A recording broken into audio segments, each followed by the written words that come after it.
The most important thing in life. வாழ்க்கையில் நம்ம ஜெயிக்குமோ தோக்கமான்ட்டு நிறைய ஃபேக்டர்ஸ் ப்ளே பண்ணோம். நம்ம லைஃப்பில் நிறைய ஃபேக்டர்ஸ் ப்ளே பண்ணோம். பட் முக்கியமான ஃபேக்டர் என்ன தெரியுமா? மூளை இல்லைங்க, உங்களுடைய நாலேஜ் இல்லைங்க, உங்களுடைய மைண்ட் செட், உங்களுடைய மென்டாலிட்டி. ஒரு விஷயத்தை நீங்கள் எப்படி பார்க்குறீங்க, எப்படி அப்ரோச் பண்ணுறீங்க, யாருமே பண்ணாத விஷயத்தை நீங்கள் பண்ண ட்ரை பண்ணுறீங்களா அப்படிங்கிறது தான். இந்த கட் ஆஃப் வீடியோ இதிலெல்லாம் நான் கொஞ்சம் பார்த்துட்டு இருந்தேன். ஸோ மற்ற சேனலில் கட் ஆஃப் வீடியோஸ்லாம் பார்த்துட்டு இருந்தேன். அப்போ பார்க்கும்போது அது நிறைய பேர் இன்ட்ரெஸ்ட்டாக ஆர்வமாக பார்க்குறீங்க. ஓகே, நல்ல விஷயம். பட் ஒரு விஷயத்தை தெளிவாக புரிஞ்சுக்கிடுங்க, சரியா? ஒரு விஷயம் தெளிவாக புரிஞ்சுக்கிடுங்க. கட் ஆஃப் என்னவானாலும் இருக்கட்டும்,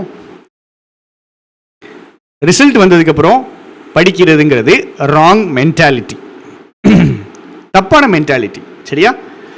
ரிசல்ட் வந்ததுக்கப்புறம் என்கிட்ட கேட்டிங்கன்னா படிக்கவே முடியாது. எஸ்பிஐக்காரன் எவ்வளோ நல்லவன்னா அட்மிட் கார்டையும் ரிசல்ட்டையும் சேர்த்து கூட அனுப்புவாங்க.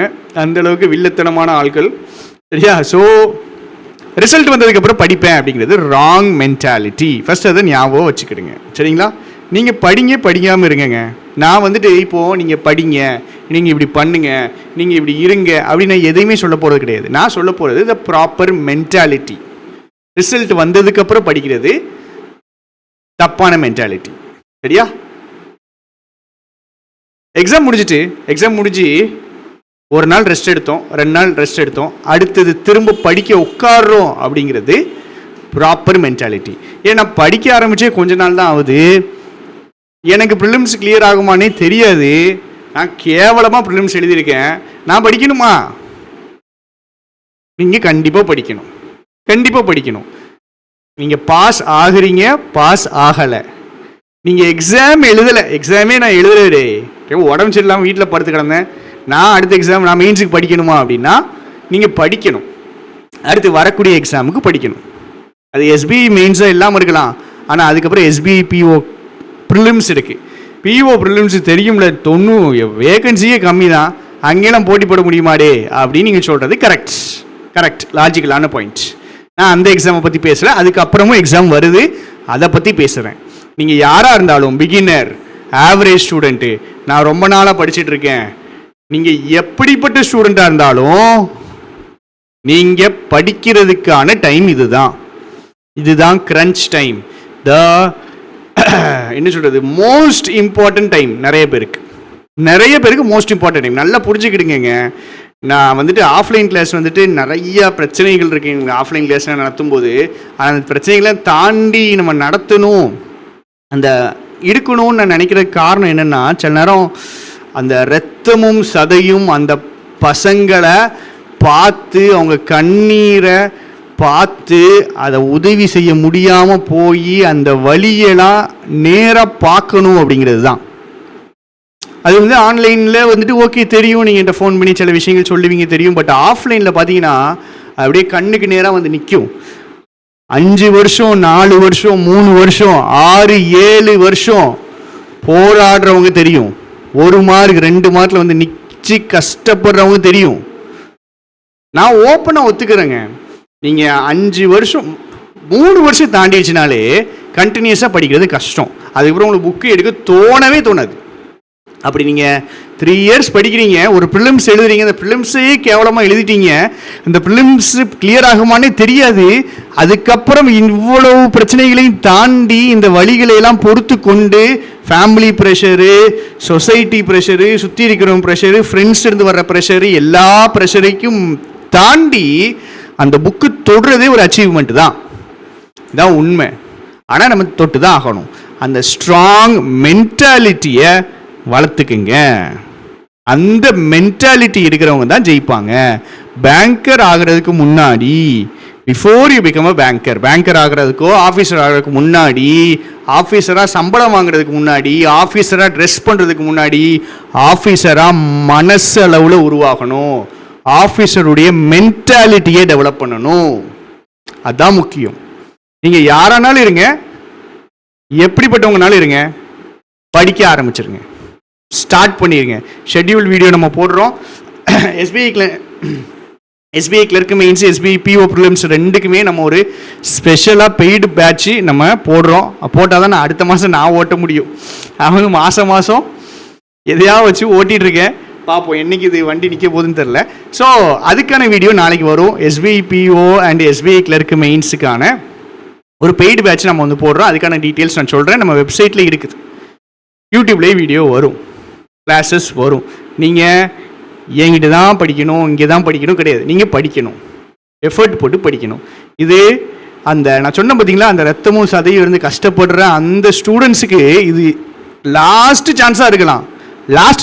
அடுத்த வருஷம் வரைக்கும் வெயிட் பண்ண மாட்டாங்கங்க. ஏன்னா அடுத்த சான்ஸ் அவங்களுக்கு 4, 5, 6 months இந்த எக்ஸாமுடைய ரிசல்ட் மிஸ் ஆயிடுச்சு அப்படின்னா, எஸ்பிஐ எக்ஸாம் ரிசல்ட் மிஸ் ஆயிடுச்சுன்னா அடுத்த ரிசல்ட் வந்துட்டு ஒரு பப்ளிக் செக்டார் பேங்க்குக்கு ப்ராப்பராக பார்க்கணும்னா Jan 1 ஆயிரும். ஸோ 8-9 months அவங்க வீட்டில் இருக்காது, டைம் இருக்காது. அப்படிப்பட்டவங்களுக்காக நான் சொல்கிறேன். அப்படிப்பட்ட ஒரு ஸ்டூடெண்ட்டாக நீங்கள் இருந்தீங்கன்னா உங்கள் சிச்சுவேஷனை புரிஞ்சுக்குங்க, மென்டாலிட்டியை வளர்த்துக்குங்க. We are in war mode. So situation புரிஞ்சுக்கணும். நம்ம லைஃபு பேலன்ஸ் எடுக்குது. லைஃப் ஆர் டெத் மேட்ரு தான். இது த்ரில்லிங்காக எடுத்துக்கிடுங்க, சேலஞ்சாக எடுத்துக்கிடுங்க. இப்போ எனக்குலாம் இந்த காம்படிட்டிவ் ஃபீல்டு விட்டு போக வேண்டான்ட்டு இருக்கிறதுக்கு ஒரு முக்கியமான ரீசன் என்ன, இதில் இருக்க சேலஞ்சு நல்லாயிருக்கும். ஸோ அந்த விஷயங்கள் ரொம்ப பிடிக்கும். அது என்ஜாய் பண்ணி பண்ணுங்க. ஒரு செம்மையான ஒரு மென்டாலிட்டியை வளர்த்துக்குங்க. அடுத்த ஒரு மாதம் உலகத்திலே என்னைய மாதிரி எவனுமே படிச்சிருக்க கூடாதுடா, இதுதான் என்னுடைய கோல். நான் பாஸ் ஆகிறேன், ஃபெயில் ஆகிறேன், எனக்கு மார்க் வருது, செகண்டரி, அதெல்லாம் by products. The main goal is to put in 100% effort. படிப்பேன், எஃபர்ட் போடுவேன், மென்டாலிட்டியை வளர்த்துப்பேன். Mind set, the warrior mentality, the சண்டை போடுற மென்டாலிட்டி, என்ன வந்தாலும் சமாளிக்கிற மென்டாலிட்டி. பிரச்சனை வரதாங்க செய்யும். நீங்கள் யாரானாலும் இருங்க, நீங்கள் எப்படினாலும் இருங்க, பிரச்சனை வரதான் செய்யும். அது காம்படிட்டிவ் ஃபீல்டில் வந்துட்டு நாம் ஒரு வேலையை வாங்குறதுக்கு படாத பாடுபடுறோம். இது உண்மை தான், இது உங்களுக்கு இல்லை, இது எல்லாருக்குமே இருக்கக்கூடிய ஒரு விஷயந்தான். ஸோ அந்த கஷ்டமான நேரத்தில் மென்டாலிட்டியை டெவலப் பண்ணிக்கிடுங்க, நீங்கள் சர்வைவ் ஆயிடுவீங்க. சரியா? மோட்டிவேஷன் எல்லா நாளும் ஓடாது. நான் சொல்கிறேன், நான் ஆஃப்லைன் கிளாஸ் டெய்லி எடுத்ததுனால சொல்கிறேன். 1.5 வருஷம் 2 வருஷம் டெய்லி கிளாஸ் எடுக்கும்போது எனக்கு தெரியும் மோட்டிவேஷன் ஓடாது. மோட்டிவேஷன் கொஞ்ச நாள் ஓடும், ஸ்டார்ட் பண்ணி விடும். அதுக்கப்புறம் உங்களை காப்பாற்றுறது உங்களுடைய மைண்ட் செட் அண்ட் உங்கள் டிசிப்ளின்டாக இருங்க. இன்றைக்கி இந்த வேலையை முடிப்பேன் அப்படின்னா இந்த வேலையை முடிங்க. படிக்க தோணாது தான், கஷ்டமாக இருக்கும் தான், அதெல்லாம் தாண்டி படிக்கிறதுக்கு பேர் தான் விக்டரி. சரியா? ஸோ இதான் சொல்லணும்னு நினச்சேன். ப்ராப்பரான மைண்ட் செட்டை டெவலப் பண்ணிக்கிடுங்க. இன்னையோட முடிஞ்சிச்சு. அடுத்த ஒரு மாதம் விஆர் இன் வார் மோடுன்னு நினச்சிக்கிடுங்க. நம்மளுக்கு மார்ச் 2025 எக்ஸாமை தவிர வாழ்க்கையில் வேறு எதுவுமே இருக்கக்கூடாது. இருக்கக்கூடாதுன்னா நீங்கள் சாப்பிட்டாலும் எக்ஸாம் ஃபோக்கஸ்டாக, சரி இது சாப்பிட்டா நல்லா படிக்க முடியும், இப்படி தூங்குறேன், ஏன் தூங்குனா நல்லா படிக்க முடியும், ஏன் என்டர்டெயின்மெண்ட்டு கொஞ்சம் நேரம் டைம் ஸ்பெண்ட் பண்ணுறேன், மைண்டு ஃப்ரெஷ் ஆனால் நல்லா படிக்க முடியும், ஏன் கிளாஸு கவனிக்கிறேன் நல்லா படிக்க முடியும். எது பண்ணாலும் எக்ஸாமுக்காகவும் இந்த காம்படிஷனுக்காகவும் பண்ணுறோம். சரியா? ஸோ இதெல்லாம் சொல்லணும்னு நினச்சேன். சின்ன சின்ன விஷயங்கள்.